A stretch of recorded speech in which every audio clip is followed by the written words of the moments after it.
I hadn't even gotten out of the cab when I saw them just standing on my porch. It was my dad and my older brother, and they were smirking, like they'd been waiting all day to hit me with something I'd never see coming. My sea bag was still on my shoulder. My boots were still dusty from Okinawa. I hadn't even taken 3 steps toward my own house when my dad just said it. "You're homeless now?" Just like that. No hello, no welcome home, just words that hit harder than any blast I'd ever felt overseas. I just froze. "What are you talking about?" I asked, but my brother just snorted into his beer and said, "We sold your house, sis. Try to keep up." And they actually laughed right at me, at their own daughter and sister coming home from a tour just to find out everything was gone. My dad lazily pointed at the front door like this was all a big game. "Your brother needed help.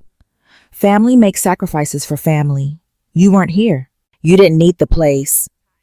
And then he added the part that told me exactly how little I meant to them. "You Marines bounce around anyway. What difference does a house make?" I should have lost it, should have started screaming. I should have just fallen apart. But instead I gave them a slow, steady smile that wiped the smirks right off their faces. My father snapped, "What's so funny?" And I said, "The house you sold was actually—" But before I finished that thought, I gotta take you back to how this whole mess started. 'Cause the truth is, this was no accident. They didn't just stumble into this. They planned it. They just didn't plan it well enough. 3 months earlier, I was stationed in Okinawa, about halfway through a 6-month rotation. I was actually looking forward to that assignment. Shore duty isn't exactly glamorous, but it's predictable. And Marines don't get a lot of predictable in their lives. I'd use my off time to call home, check on the house, and make sure it wasn't on fire. I'd owned that place for 8 years. I bought it myself right after my second deployment. I renovated it room by room with my own money. It was supposed to be my stability, my anchor, my whole future. But every single time I called home, something just felt off. My dad would answer the phone sounding annoyed like I was bothering him. And my brother Kevin, who was on his eternal quest to find himself, had moved back in with Dad after losing yet another job.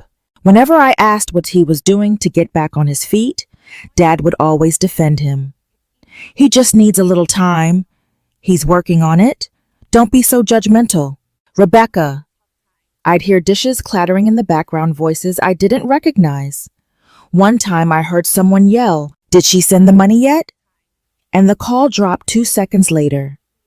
I tried not to overthink it, tried to give them the benefit of the doubt. After all, I'd been gone my whole adult life, just training, deploying, and bouncing from base to base. Maybe I didn't get what was going on back home, or maybe I didn't want to. But 2 weeks before I was set to fly back, I got a message that should have been a huge warning sign. It was a short text from my dad. "Call us before you come home, but no punctuation, no explanation." I stared at it for a long time, and I got that cold twist in my gut. Every Marine knows something's wrong. Something's coming. But duty was crazy that week. By the time I actually got a chance to call, it went to voicemail twice. I told myself it probably wasn't important. My flight was already booked. My leave was approved. I was finally coming home. And there I was standing in my own driveway, staring at the people who were supposed to be my family. It hit me. They'd sold my house, the roof right over my head, to pay off my brother's gambling debts. Now I didn't know that part yet. Not right then. But I could already see the guilt in my dad's eyes, and the pure shamelessness in my brother's stance. You can always tell when someone's done something awful, and has already convinced themselves they had a good reason. My brother lifted his beer again like he was celebrating. "Don't look so shocked, sis. You were gone. Dad had power of attorney. Simple process. You'll get over it." I felt my jaw clench, but that smile never left my face. If anything, it got wider. "Is that what he told you?" I asked quietly. My father's eyebrows furrowed. "What's that supposed to mean?" I didn't answer him, not yet, because what they didn't know what was about to hit them like a truck. in 90 seconds was that the house they sold wasn't what they thought. Not legally, not financially, and definitely not structurally. They had no clue what they'd actually put on the market. But I wasn't ready to drop that bomb. Not just yet. Sometimes revenge needs to simmer a little longer. I set my bag down, brushed the dust off my sleeve, and walked toward the porch like I didn't have a care in the world. My father stepped aside, annoyed but confused. My brother scoffed. Look at her acting all calm. They thought I was calm because I was weak, because I was in shock. They had no idea I was calm because I was already 10 steps ahead. Marines don't come home hoping for the best. We come home prepared for the worst. And this was nothing compared to what I'd already been through. I didn't go inside right away. I just stood there on that porch with both of them staring at me, waiting for me to cry or scream or just fall apart like they'd probably imagined. But I gave them nothing, no tears, no begging, no breakdown. Just a long, heavy silence that made my father shift on his feet and my brother tap his beer can against the railing, his nerves getting the best of him. That silence was all the power I needed. Finally, my father cleared his throat. Well, aren't you going to say something? I just tilted my head, studying him. The man who used to wake up at 5 a.m. every single morning to make me breakfast before school. The man who cried in the front row at my boot camp graduation. The man who hugged me so tight, before my first deployment, I thought my ribs would crack. I wondered when exactly he stopped being that man. I wondered when I stopped being his daughter and just became his emergency fund. When did you sell it? I asked, my voice perfectly steady. 3 weeks ago, he said. It was the right thing to do. Your brother needed help. There it was again. His needs, always his needs. Always about Kevin. Always his next screw up, his next crisis, his next big problem. And you didn't think to call me? I asked. He scoffed. You were overseas busy. You Marines always have your heads in the clouds. Too busy to pick up a phone? That's interesting, I said, because I called every week. Kevin rolled his eyes. Oh, here we go. I turned to him. Did you know? Did you actually sit there and watch him sign away my home? He shrugged, all lazy and unbothered. Dad said it was fine. I believed him. Why wouldn't I? He's Dad. I almost laughed at how clueless a grown man could be, but I didn't argue. I just walked down the steps and did a slow lap around the yard. I needed that cold Washington air to clear my head. The house looked the same on the outside, white siding, trimmed hedges, the flagpole I put up after I re-enlisted. But it didn't feel the same. Something important was broken. Something way deeper than a signature on a piece of paper. My father called out, We put the money to good use. Your brother's debt is paid. He's safe now. Debt. That word hit me like a rock in the gut. Kevin doesn't pay off debts. Kevin makes debts like it's some kind of hobby. And Dad, he let him get away with it every single time. I walked back toward them one step at a time until I was at the bottom of the porch stairs. You two want to tell me the whole story, I said. Or should I find it out myself? My father's jaw clenched. Kevin chugged the last of his beer and crushed the can. What story? He said. You're making a big deal out of nothing. Really? I asked. Because when I left, this house was paid off. No debt, no liens, nothing. To sell it that fast. You'd have needed a cash buyer. That screams desperation. So who was so desperate? Kevin's eyes darted away for a second, but I saw it. So let's hear it, I said quietly. Gambling. Drugs, a loan shark. Which one was it this time? My father exploded. Stop questioning your brother like he's a criminal. I'm asking questions, I said calmly, because my house is gone. You were gone, Letty, he shot back. Always gone. Always the Marine Corps. This the Marine Corps that. You think you're so much better than us. You think you don't need this family. I've served this country for 13 years, I said. And after every single deployment, I came back to this house. My house. The one thing I worked for, the one thing that was all mine. He just waved his hand like it was nothing. You'll buy another one. You make good money, better than him. He pointed at Kevin like he was some helpless kid, not a 39-year-old man who's been bailed out more times than I can even count. I felt something inside me just crack. Not break, but shift. In that moment, I saw them both perfectly clear, like a camera finally focusing. Dad wasn't helping Kevin because he was a good guy. He was helping because he needed someone to fix. And Kevin never said sorry because he never had to. Dad always cleaned up his messes. And now they took something from me, figuring I was strong enough to take the hit, strong enough to get back up, strong enough to survive them stabbing me in the back. That's the problem with being the strong one. People just assume you don't feel the knife when they twist it. And then the front door opened. A woman stepped out, blonde hair, sweatpants, holding a mug that said, "Mama needs coffee." She wasn't my dad's girlfriend. She wasn't a neighbor. She was a stranger. "Who are you?" I asked. She smiled a little. "I'm Sarah, the new owner." My father winced. Kevin looked down. My world just tilted. The house wasn't just sold. It was done. Final. Over. But I still managed to smile. "Congratulations," I said to her. "Did they tell you everything?" She blinked. "Everything?" I looked right back at my father and brother.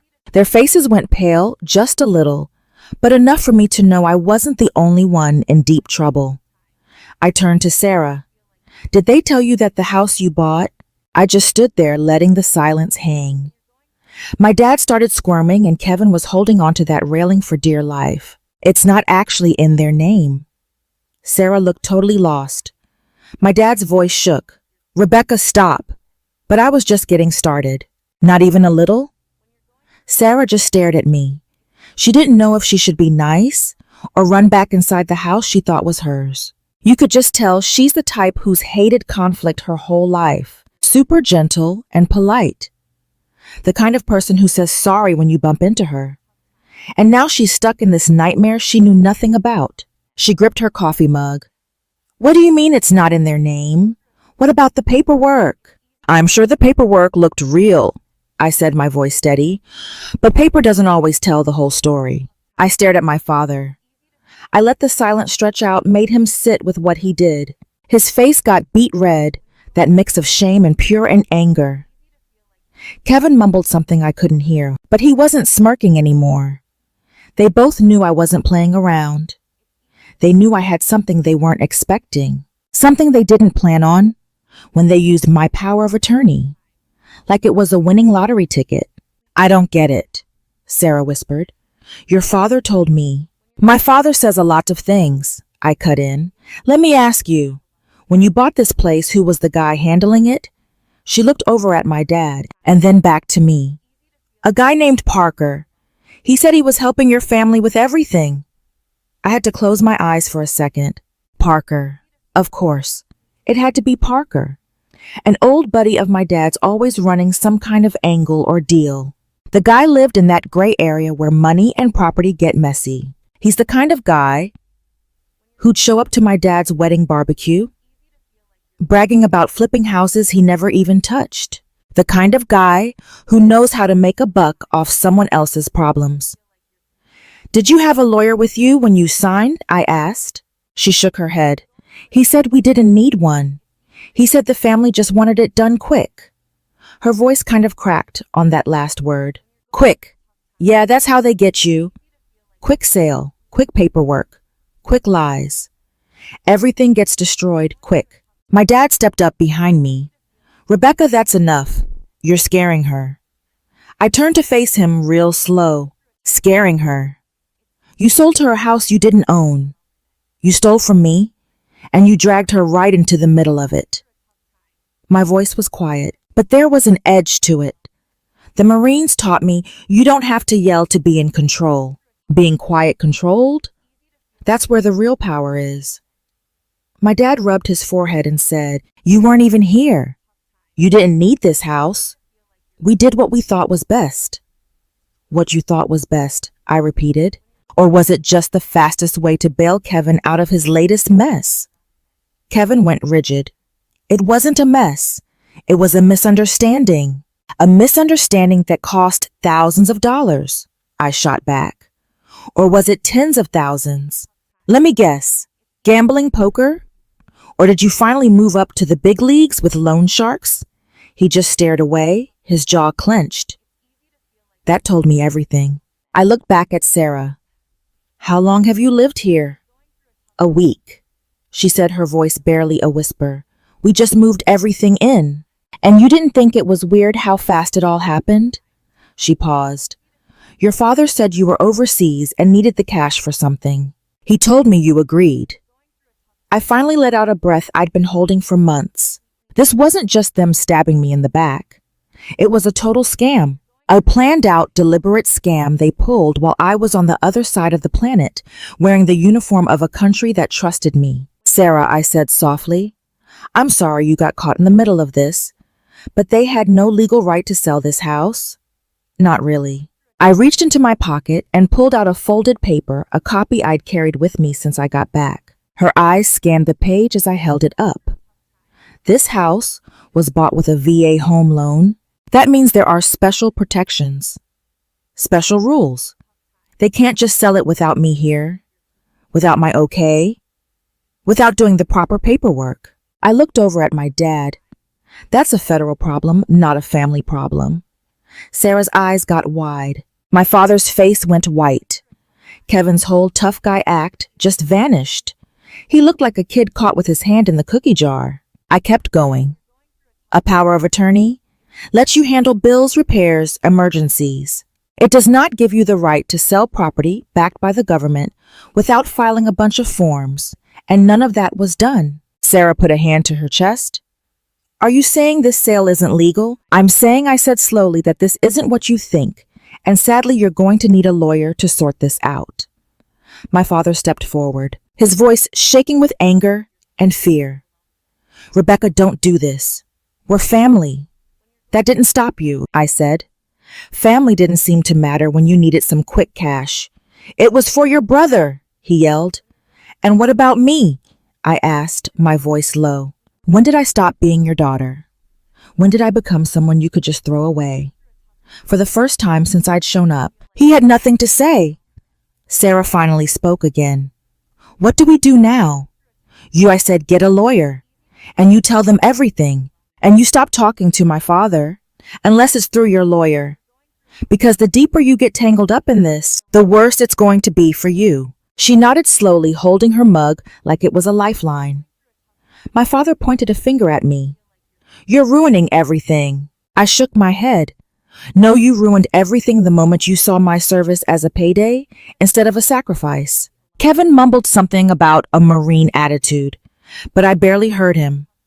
I was already stepping off the porch, grabbing my sea bag again, my boots crunching on the gravel. The air felt sharp and cold, but in a good way, like it was clearing my head. I started walking to the street. My father yelled after me. Where are you going? Home, I said. You don't have one, Kevin yelled.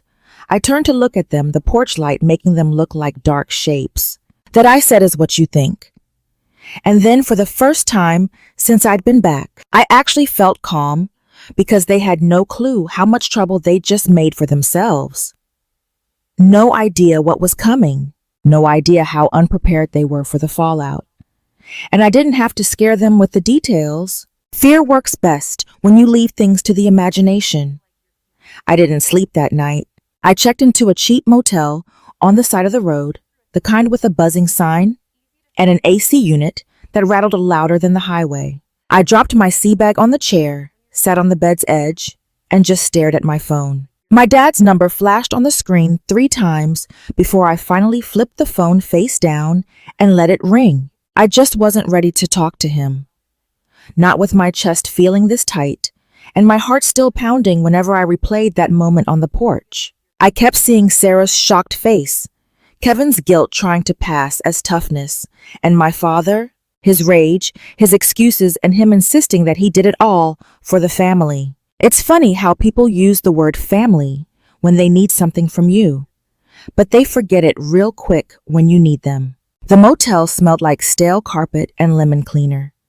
I took a shower trying to wash off the day, but even when the hot water went cold, that heavy feeling was still there. So I sat back on the bed and switched on the little lamp. I pulled out the folder I'd been carrying since Okinawa. It had all of it: paperwork, notes, screenshots, emails. Everything I'd put together in those last weeks overseas when the truth started to surface. It didn't happen all at once. Betrayal never does. It starts with small cracks, weird silences, shady excuses, sentences that don't get finished. Then one day, the whole thing just explodes, and you realize all those red flags were trying to warn you. I remember the exact moment it hit me. I was on a balcony outside the barracks in Okinawa. The air was thick and humid. My camis were sticking to my skin, even though the sun had gone down.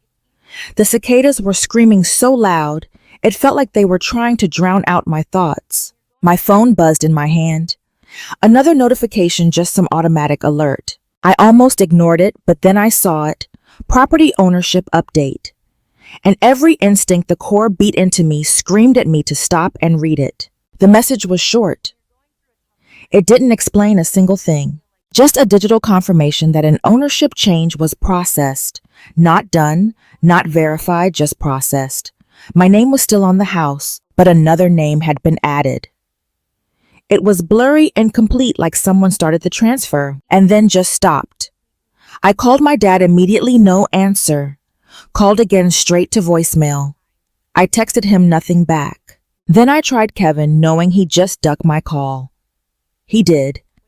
I tried again. Nothing. I just stood there on that balcony looking out at the Pacific. The night breeze was warm, but my stomach was in knots. Not because I knew what was happening, but because I didn't. And not knowing felt 100 times worse than any truth could. The next day on my lunch break, I found one of the JAG officers on base and asked if he had 5 minutes. He gave me 10. I told him what I'd seen. He didn't even flinch. He just asked me one question. Who has your power of attorney? When I said my father's name, the look on his face changed. It wasn't pity or judgment. It was recognition. He'd seen this happen way too many times. He told me stories, keeping them vague, about service members getting screwed over while deployed, families selling their cars, draining bank accounts, refinancing their homes, emptying out their storage units, even signing divorce papers for a spouse who was halfway around the world. Trust is good, he said, but oversight is better. Those words hit me hard. Trust is good, oversight is better. I asked him what to do. He told me to request the full transaction logs from the county. He told me exactly which office to email and what forms I needed to send. He even told me how to word it so it wouldn't get ignored. I sent it all that same afternoon. A week later, the file showed up. I opened it on my bunk, thinking it was just some mix-up, a mistake. But the second I saw the signatures and the dates, the notes, the buyer's name, Parker, I felt a kind of cold that gets into your bones and just stays there. My father had signed the first form just 2 days after telling me how peaceful he thought the house was. He'd signed the second one right after texting me a heart emoji. And the third one, the one that put the house up for sale, he signed it the same day I called from a field exercise to say I missed home. He never told me. Not once. Not even a little hint. And Kevin? The record showed the money was wired right into his bank account. I just sat on my bunk for a long time staring at the screen. I remember the light above me flickering and the fan buzzing overhead. I could hear the other Marines laughing down the hall. Life was just going on all around me, but I felt totally frozen. Later that night, I called my dad. This time he answered, but only 'cause he didn't recognize the number. I used the office phone. His voice was cheerful. A little too cheerful. Hey, sweetheart, everything okay over there? I swallowed hard. Did you sell my house? The silence that came next told me everything. 5 seconds, 10, 15. Long enough for your whole world to crash. Then he said, before you get upset. I hung up. I didn't trust myself to speak. Over the next few days, whenever he called, I just let it ring. I wasn't ready to hear his excuses. I didn't want to hear his reasons or listen to him pretend to feel guilty. I wasn't going to listen to a man who didn't respect me enough to just tell me the truth. But what I was ready for, what was slowly and steadily building inside me, was a plan. People think revenge is this loud, explosive thing. But the truth is, real revenge is quiet. It breathes. It waits. It watches. It sharpens itself in the dark until it's time. When my deployment ended, I didn't tell a soul. I booked the first flight home and landed at SeaTac before sunrise. I didn't tell my dad. Didn't tell Kevin. Didn't tell anyone. I rented a car from the airport, drove straight to the county recorder's office the second they opened, and asked for every single document in person. I spent 2 hours with a clerk who'd seen enough family messes to spot trouble a mile away. She didn't say much, but the look in her eyes told me I was on the right track. When I walked out with that whole stack of papers, the full truth finally hit me. For the first time, my father and brother had legally trapped themselves. They just didn't know it yet. That night, I sat in a cheap motel room with the buzz from a neon sign bleeding through the blinds, and laid out every page, every signature, every single timestamp. I highlighted line-circled dates, connected the dots. The betrayal still hurt. God, it hurt. But seeing just how badly they screwed up, that felt like getting air back in my lungs. They thought they'd beaten me. They thought I'd come home broken and helpless. They thought a Marine would crumble over a house. But they forgot something. They forgot who raised me. They forgot that my mom taught me how to fight quietly. They forgot the service taught me how to fight smart. And what's worse for them, they forgot payback takes its time. The next morning, I drove back to the neighborhood before the sun was even up. The houses were quiet, lawns were still damp, and a gray fog just hung over the street. It was like the world was still asleep. I parked a few houses down from mine and just sat there for a second. I let the engine tick and go silent. It felt so weird, sitting this close to what used to be my safe place. Now it was full of strangers, because the people who should have had my back decided I was disposable. I saw the porch light turn on. Sarah came outside in a light jacket. She looked like she hadn't slept much either. Her hair was in a loose bun, and she just stood there on the porch, hugging herself, staring at the yard, looking totally lost. I got out of the car and walked toward her slowly so I wouldn't scare her. When she looked up and saw me, I just raised a hand. "Morning." "Morning," she said quietly. "I didn't expect to see you." "I know," I said, "but we have a lot to sort out." I stepped onto the grass, but stayed a few feet back, not wanting to get in her space, what she thought was hers anyway. "Did you talk to anyone last night?" She nodded.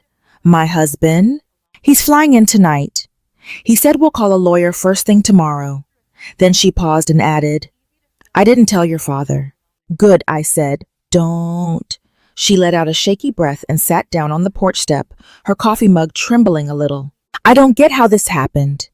We've been saving up for years. This was supposed to be our fresh start, our first real home." Her voice cracked, and for a second I felt a stab of guilt.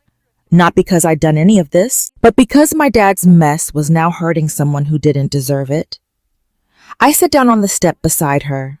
"You didn't do anything wrong, Sarah. You bought a house. You trusted the people who sold it to you. That's what anybody would do." She nodded, but I saw tears running down her cheeks. Anyway, when he told us he had the authority, we just believed him. He sounded so certain. "My father always sounds certain," I said, "even when he's completely wrong." She quickly wiped her face. "What do you think is going to happen now?" "That depends on how straight you are with your lawyer," I said, "and how straight they're willing to be with the court." I reached into my bag and pulled out 2 copies of the documents I'd gathered. "Here, these are for your attorney. They lay out everything I told you yesterday." Sarah took the papers, her fingers just brushing against mine. "This is going to get ugly, isn't it?" "Yeah, I said, but ugly doesn't mean it's hopeless. Before she could answer, the front door swung open and my father walked out. He had the same look on his face he always had when he yelled at me as a teen, all tight, rigid, and annoyed. Rebecca, what are you doing here? Talking. I said, staying calm. He pointed at me like I didn't belong on my own lawn. Not without my say-so, you're not. I stared right at him. Your say-so, I repeated. That's interesting, seeing as how none of this is yours. It doesn't belong to you either, he yelled, and Sarah jumped next to me. I stood up from the step and faced him. It was never yours. You just acted like you could control my life because you had a piece of paper and a signature. Power of attorney doesn't mean you own the place, Dad. It's a responsibility. And you abused it. I did what I had to do, he said, his voice shaking with anger. Your brother was in trouble. He had guys after him. There are always guys after him, I shot back. That's no excuse to steal from me. It wasn't stealing, he snapped. You're always judging him. You think you're better than him just 'cause you're a Marine. But he's my son too. And he needed help. And I asked, my voice quiet but firm. I served for 13 years. I sent money home. I kept this family from going under more times than either of you will ever admit. When did I become the one who doesn't matter? He hesitated. And in that 1 second of silence, I saw the truth. He hadn't meant to hurt me. He didn't do it to be cruel. He did it because he was weak, because his love got twisted into some kind of duty, because he was scared of losing his son, the son he could never stop trying to save. But good intentions don't fix the damage, and real love is never an excuse for betrayal. Behind my dad, the screen door creaked again and Kevin stepped out. He was rubbing the sleep from his eyes like he was just waking up from a nap, not facing what he'd done. Are we still on this house thing? He mumbled. I looked at him, really looked at him, and I saw a guy who'd never been told no, never had to answer for anything, and never been forced to stand on his own 2 feet. A guy who got real comfortable taking from everyone around him because taking's a hell of a lot easier than earning. Yeah, I said. We're still on the house thing. Kevin sighed dramatically. Geez, sis, relax. It's not like you're dead. You can build it all back. It's not the end of the world. Nay, I said. It's not the end of my world. I took a step closer to him. But it might just be the end of yours. His face got ugly. Is that a threat? No, I said, it's a prediction. A car slowed down on the street, then pulled up right in front of the house. The driver rolled the window down. Everything okay? I heard some yelling. It was Mr. Thompson, my neighbor from 2 doors down, who'd been there since I bought the place. He was that kind of retired Navy guy who mows his lawn in perfect diagonal lines and always stops the mailman to talk about base news. He recognized me right away and got out of the car. Staff Sergeant Lawson, he said. I didn't know you were back. Just got in, I told him. He glanced over at my father and Kevin, then at Sarah, his brow furrowed with worry. Something going on here. My father tensed up. This is a private family matter. Actually, I said, it's not. Mr. Thompson waited patient as an old sailor. I laid out what happened in simple terms. The sale, the fraud, the messed up use of the power of attorney. I didn't stretch the truth. I didn't point fingers. I just gave him the facts. When I finished, he whistled low. That's not good. No, I said, it's not. Have you called the sheriff yet? He asked. My father spun around to face him. Nobody needs to call anybody. We'll handle this ourselves. Sarah shook her head. No, she said quietly. We won't. I'm calling my lawyer today, and I'll be contacting the VA's legal office, I added. They need to be brought in on this. My father's face just crumpled. Rebecca, please don't do this. We're family. I stared at him for a long moment. I know, I said softly. That's why this hurts so much. He swallowed hard. I made a mistake. You made a few of them, I replied, and now we're going to deal with them. For a second, nobody spoke. A bird chirped somewhere off in the distance. A car drove by. Life just kept going even when ours felt like it was ending. I looked at Sarah. You should get inside. You've got a long day tomorrow. She just nodded and went back in the house. Mr. Thompson got back in his car, and I stepped off the porch, walking toward the street. My dad called after me, his voice cracking.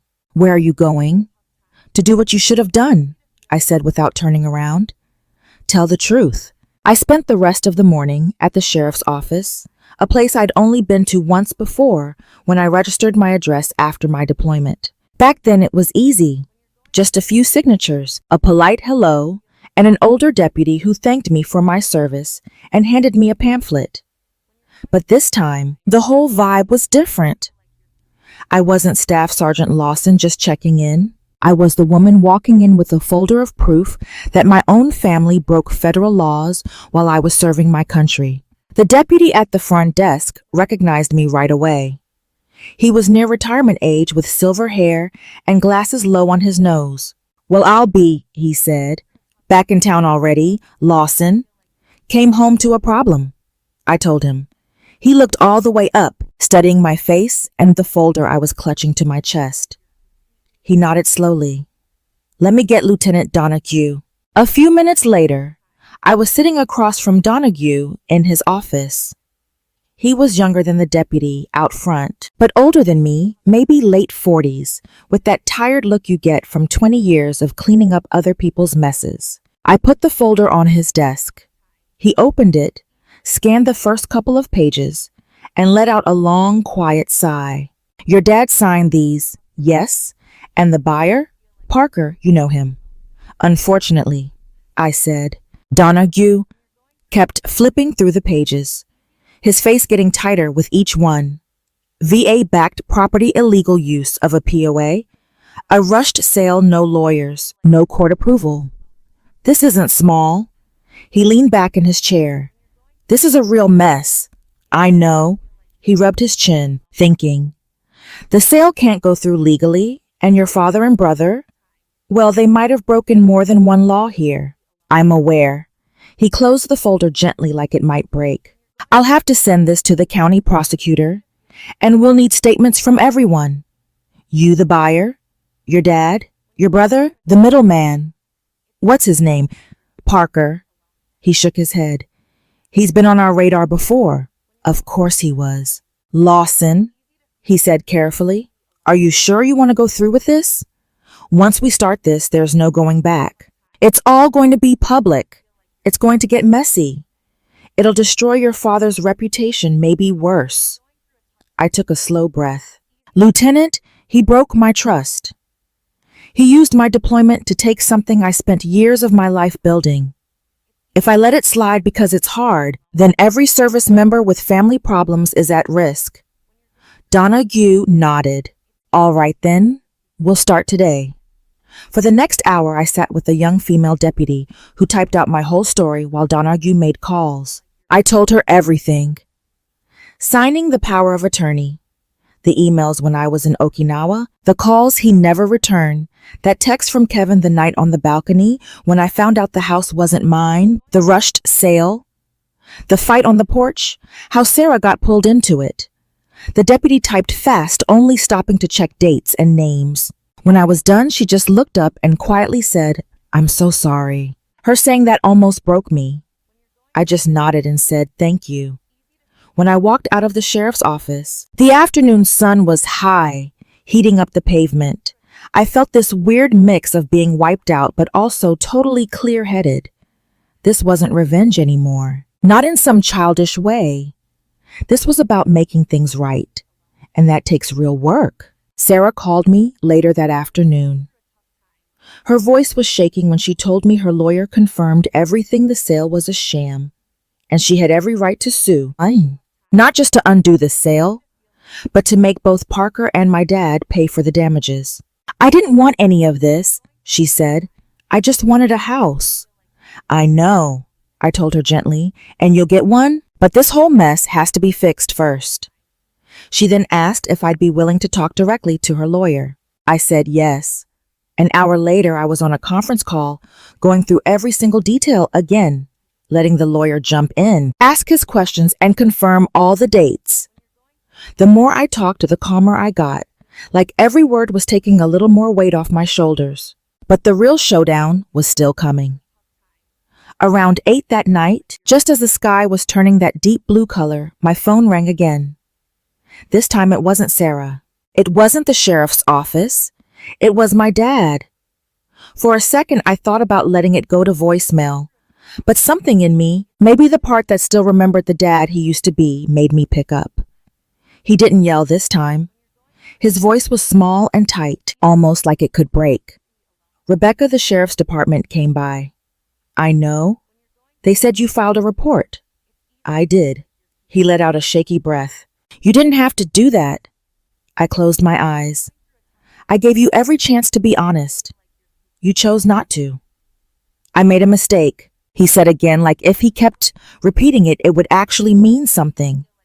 You made a whole series of choices, I corrected him, and every single one hurt someone. It wasn't supposed to hurt you, he whispered. Dad, it was always going to hurt me. You sold my home. There was a long silence. I heard him take a deep, slow breath. Can we talk in person? He asked. Yes, I said, but not alone. I could hear in his voice that it stung, but he didn't argue. Okay, tomorrow morning at your house. My house? I repeated, letting my words just hang there between us. I'll be there. When I hung up the phone, the motel room felt even heavier. Not from fear, though. That was gone. What I felt now was this weight of endings and beginnings all tangled up so tight I couldn't tell which was which. I didn't sleep much that night either, but I wasn't tossing and turning. I was ready. The next morning I drove back to the house. Sarah was already there with her lawyer. The sheriff's deputy got there a few minutes later. Then my father and Kevin pulled up in Dad's truck, and they both looked smaller than I'd ever seen them. Dad wouldn't look me in the eye. Kevin looked like he wanted the ground to swallow him whole. We all stood in a weird circle in the yard. No yelling, no big scene, just this heavy silence of the truth finally being cornered. With nowhere left to run, Dad cleared his throat. I didn't realize it was illegal, he said. I swear to God I didn't. You didn't want to realize, I said softly. There's a big difference. Kevin mumbled something, but his lawyer, yep, he brought one, put a hand on his shoulder, shutting him up. The deputy explained the next steps, giving statements. They put temporary restraining orders on Dad and Kevin for the property. An investigation's coming and charges are likely. Dad's face went white when he heard that. He looked at me. His eyes got all watery. I never wanted it to get this bad. I know, I told him, but you're the one who did this. Then I just turned away. There was nothing else to say. For the first time in days, I walked up to my front door and put my hand on it. The paint felt cool under my fingers, so familiar it made my throat get tight. I didn't open it, though. Not yet. But I stood there long enough to feel something coming back, a feeling of home. Not because the house was safe, but because the truth was finally out. After everyone left that morning, the cop, the lawyers, the neighbors hanging around their windows, pretending they weren't watching, I just stayed in the yard long after the last car left. The air was cool and quiet, with that heavy feeling a street gets after a big fight. My dad and my brothers had driven off without saying a word. Sarah and her lawyer went to file the paperwork, and I was just standing alone on that little lawn I used to mow every Sunday. I let the silence settle around me.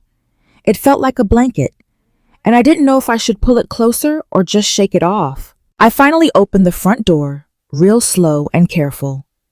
It felt like walking into a memory that didn't belong to me anymore. The living room was different. Sarah had moved the furniture around, put out some soft blankets, and hung up pictures of her family. But underneath all the new stuff, I could still see the ghost of my old life. The dent in the floor where I dropped a toolbox 3 years ago. That little scratch on the door frame from when I moved my dresser by myself. The faint mark on the wall where my medals used to hang. Houses change, but they remember. I walked through the whole place room by room, not to take anything back right then, but just to remind myself that I hadn't lost everything. The whole thing was in the hands of the law now, the lawyers, the county, and the VA. And for the first time since this whole nightmare started, I trusted that process more than anything my dad could say or do. The last room I went into was my bedroom. Sarah had put up these white curtains that were blowing in the breeze from the cracked open window. The bed was different. The paint was a different color. It smelled different, but the room itself was the same. And when I ran my hand along the windowsill, I felt the little ridge where I carved my initials right after I bought the place. I'd totally forgotten about that. Feeling those little letters was like a punch to the gut. I just stood there for a long time before I left. I didn't want to hang around too long. I mean, they were still living there after all. But I just needed to feel the house one last time. When I walked out, someone was waiting for me at the bottom of the porch steps. My dad. He was just standing there by his truck with his hands in his pockets, his shoulders all slumped, like a guy finally feeling the weight of what he'd done. For a minute, neither of us said anything. It was the longest we'd been quiet together in years. Finally, he just said, "Can we talk?" I walked down the steps, but I kept my distance. "We've been talking." "No," he said real quiet. "Not like this." There was something in his voice. Maybe he was humbled, or just the sound of the man who'd run out of excuses. It made me stop. I nodded once. He looked older than I remembered, and not just because more time had passed, but old like regret just hit him all at once. His eyes were all red, and his mouth was shaking when he started to talk. "I thought I was helping him," he said. "I thought if I didn't do something, he'd lose everything." "You didn't step in," I said. "You walked all over me." He just looked down. "I know, and I don't expect you to forgive me. I just need you to get it." I was scared. "Of what? Losing him?" he whispered. "He's a mess. Rebecca, he's always been, but he's all I've got left." He swallowed hard. "And I didn't want to lose you either, but I kept making the wrong choice. I didn't give in, not yet, but I listened. Your mother was the strong one." He kept going. "You got that from her. After she died, I didn't know how to hold it together. Kevin needed me more, or at least it felt that way. You were always fine. You were always the one who landed on her feet. I thought you couldn't be broken." "I wasn't," I said, "but you broke something inside of me." His eyes filled with tears. "I know." "And you broke something in yourself too," I added. "You just don't see it yet." He covered his face with his hand like he wanted to hide from what I said. "I don't know how to fix this." "You can't fix all of it," I said a little softer. "But you can start by being honest and facing what's coming." He dropped his hand. "I don't want to go to jail." "You might not," I said, "but you're going to have to answer for this." He nodded slowly. "If that's what it takes to make this right, then I'll do it." And for the first time since I'd been back, I believed him. He started to walk away, but then he stopped. "I'm proud of you, you know," he said softly. "I know I never say it the right way, or at all. But I am." I didn't answer right away. The words were nice, but they were late. Still, it was something. A start. And maybe that was enough for now. "Take care of yourself," I said, "and own up to what you did." He nodded again, got into his truck, and drove away slowly like the tires were heavy. I stood in the yard for a little while, just letting the breeze take some of the weight off my shoulders. Sarah came outside a little later, hands in her pockets, looking at me with more kindness than I deserved. "Are you okay?" she asked. "I think so," I said. "Are you We're gonna be," she answered. "It'll take time, but we'll figure it out." I'm glad I told her. "No matter what happens, I want you to land on your feet." She smiled a little. "You too." The next few weeks were slow. Lawyers met. Papers were filed. Parker disappeared for 2 days till the sheriff found him hiding out at a friend's trailer. Kevin had mandatory meetings with the public defender.